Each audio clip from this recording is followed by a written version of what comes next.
ko mwijuru impundu zivuga iyo umunyabyaha umwe yihanye, uko niko Imana yishima iyo uvuye mu bitagira umumaro.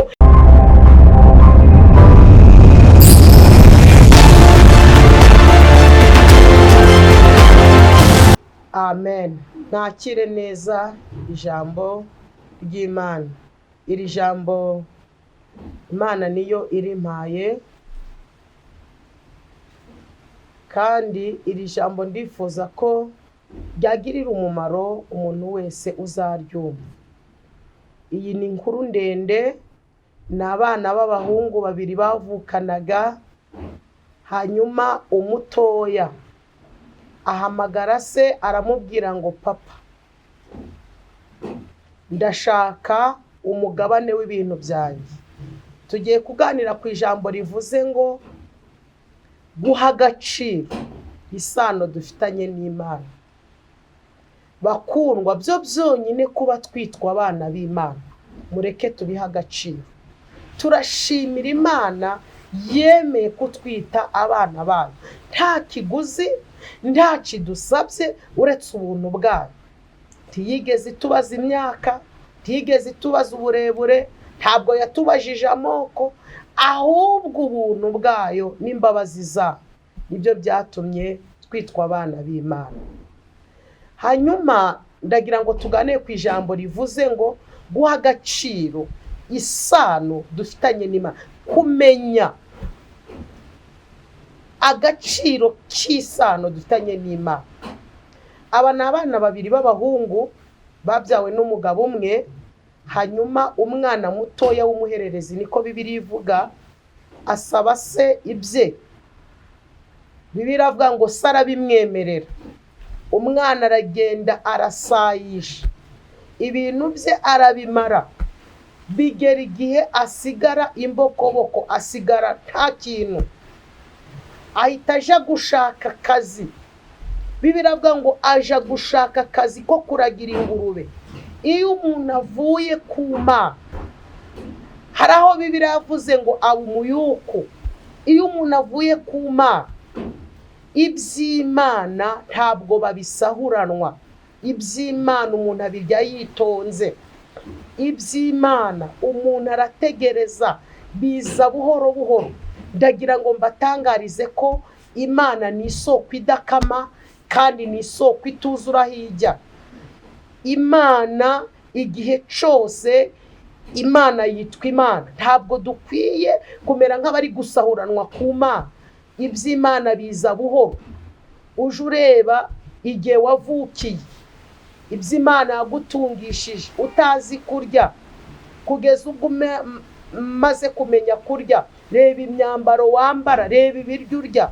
Iyi Imana ibizanira rimwe, ntabwo wari kubona stop, ntabwo wari kubona depo. Muje mwitonda, mureke iby'Imana tubirye buhoro buhoro twitonze. Umunyarwanda aciye umugani aravuga ngo iby'Imana bijya barambirije, abarambiwe batashe. Uyu mwana aragenda arashayisha, nubwo ibyo yakuye kwa se byari byinshi, aragenda ngo bimupfira ubusa birashira. Arangije yifuza kuragira ingurube, akaja yifuza kurya iby'ingurube zisigaje, ngo nabyo arabibura. Ariko ico namukundiye kugira ngo unkurikiranye nawe ubyumve, nta kuri Imana itagukura iyo ufite umutima uciye bugufi. Iyo wibutse ko nubwo wasayishije hari isano ufitanye n'Imana, ariyo mubyeyi wawe. Ngo uyu mwana yisubiramo aravuga ngo nubwo nacumuye, data araha agaciro isano dufitanye, nubwo ntakongera kwitwa umwana kaba umukozi. Ngo yibuka ko n'abakozi biwabo batabayeho nk'uko abayeho, ngo yisubiramo. Twifurije kwisubiramo. Wowe wari waravuye mu gakiza ukaja kunywa inzoga, ukongera ugasambana ugasaya, ibyawe byose wakuye ku Mana. Nta byacu tugira, ibyo dutunze byose twabikuye ku Mana. Ndagutangariza ko imbabazi z'Imana zikiriho. Subira kwa so, subira kwa so, ku Mana biracashoboka. Reka gutungwa n'iby'ingurube zisigaye, subira kwa so. Muje mureka duha agaciro isano dufitanye n'Imana. uyu mwana ngo araza aravuga ati wenda nubwo ntakwitwa umwana kitwa umugaragu, ngo agihinguka se akimubona. Ndashimira Imana umunyembabazi, muvuge ngo haleluya. Ise ngo akimubona ngo anezezwa nuko umwana we abonetse, ngo aramuhobera, arangije abwira umugaragu aramubwira ngo genda mu rwuri uzana ikimasa. Uko niko mu ijuru impundu zivuga iyo umunyabyaha umwe yihanye, uko niko Imana yishima iyo uvuye mu bitagira umumaro, iyo usezereye amarode, iyo usezereye inzoga, ukisubiraho ukavuga ngo reka nte gutungwa n'iby'ingurube zisigaye. Burya ibyaha birasharira, ibyaha birabiha, ibyaha nta buryohe, ibyaha ni umuruho gusa. Ndagira ngo ngutangarize ko iyo wisubiyemo Imana ikwakira imbabazi z'Imana ntabwo zigira akagero, ntacyo twazipimamo. Imbabazi z'Imana zirenze uko twebwe tuzivuga. Hanyuma ngo uyu mwana se akimubona, Imana ishimwe igifite imbabazi ititaye ku byaha twakoze. Ndatangariza abishwe n'ibyaha, ndatangariza ababoshwe n'ingoyi ya Satani, ndabatangariza ko ku Mana bigishoboka. Mucike iyo ngoyi, muze, Imana yiteguye kubakira. Ise ngo aragenda bwira umugaragu, aja mu rwuri ngo azana ikimasa cyiza, bararya baranezerwa. Hanyuma ngo mukuru we sinzi ukuntu yahingutse. Ndashaka kuvuga ku bana basigaye mu rugo, ndashaka kuvuga ku bana bagumye mu rugo ariko bagifite ishari. Ndashaka kuvuga ku bana bagumye mu rugo ariko bagifite ishari, batishimira iterambere ry'abandi, batishimira ko umunyabyaha yihana, batishimira ko wari waraguye azutse, batishimira ko wari wapfuye azutse. Abo ngabo ndashaka kubatangariza ko bakwiye kureka ishari. Ngo mukuru wahingutse abonye ibirori, umujinya uramurya, arabaza ngo byagenze gute. Baramubwira ngo murumuna wawe yagarutse. Umujinya uramurya ngo hamagara papa. Uko niko abantu batega ngo bagiye gusengera abanzi babo bapfe, abantu bakagenda bakirata ko babanye n'Imana. Ndagira ngo mbabwire ko Imana itabara imyaka, ahubwo iha agaciro umutima tuyishakana.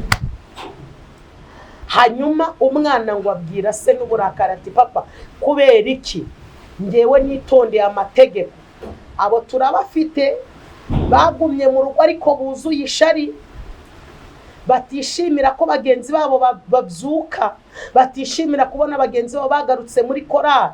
Ariko mureke mbatangarize, Imana ni umubyeyi, kandi Imana ibyara ititaye ku magambo, ahubwo iha agaciro ikizagukorera. Hanyuma ngo abwira se ngo nitondeye amategeko, ngo naririnze, ntabwo wari wambagira n'agahene, none murumuna wanjye wayishije ibintu, uragiye umubagiye ikimasa. Ise ngo ahita amubwira ngo umva, tukwiye kugira ishari kuko ibyo mfite hano byose ni ibyawe. Ndabwira abanyeshari ko Imana yacu ifite byinshi, ntabwo wabirya ngo ubimare. Imana ihora yonsa, ifite amabere, nta urya iby'Imana ngo abimare. Imana iriho, ni Imana itarabyawe, ni Imana yabyaye, ni Imana itagira manda, ni Imana itagira abakwe bigira bakazana, nta buzukuru igira, twese turi abana bayo. Ndafashije. Ise ngo aramubwira ngo yabaye wakagombye kumenya ko ibyo mfite byose ari ibyawe, wakwishimira kugaruka kwa murumuna wawe, yari yarapfuye none arazutse, yari yaraguye none arabyutse. Hanyuma ngo mukuru we ngo agira umujinya. Nshoje mbabwira ngo yemwe abari bazi ko Imana ntabakira, iracyateza amaboko ngo ibakire, ititaye uko mwashayishije, ititaye uko mwakoze ibyaha. Irandumye ngo nkubwire ngo iraciteguye kukwakira uko waba uri ko kose. Upfa kuba ufite umutima uca bugufi, ukisubiramo, ukamenya ko Imana igifite byinshi byo kuguha biruta aho wagiye gushaka akazi. Ndatangariza abana bagumye mu rugo ariko bagifite ishari, bagomba kumenya ko Imana itareba nk'abantu. Ntabwo Imana irobanura ku butoni, ahubwo ngo mu mahanga yose uyubaha agakora ibyo gukiranuka, Imana iramwemera. Nshoje nifuje gusengera abantu bafashe utwabo bakaja kutwayisha, abo ngiye kubasengera. Tena ndongera gusengera aba bana bagumye mu rugo ariko babashwe n'ishari, ishari ryarabuzuye.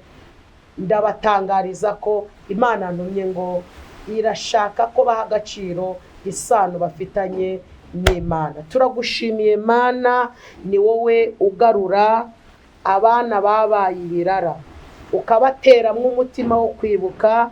Umuntu wese uzumvira ijambo ndamusenge ngo umuteremwo umutima wo guhinduka. Kandi aba bana nabo babaye mu rugo, abazi ko bazi kuririmba neza, abazi ko bazi kubwiriza neza, aba bazi ko ari bo bemerwa, aba bazi ko ari abavuga rikijyana, ndabasengeye ngo ubakureho uyu mwuka w'ishari, banezezwe nuko bene se bagarutse.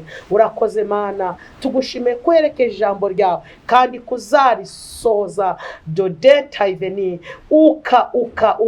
ugaherekeza icyo waritumye, mu izina ry'umucunguzi wacu Yesu, amen. Murakoze cyane, Imana ibaha umugisha, amahoro y'Imana abe kuri mwe, amen, amen, amen.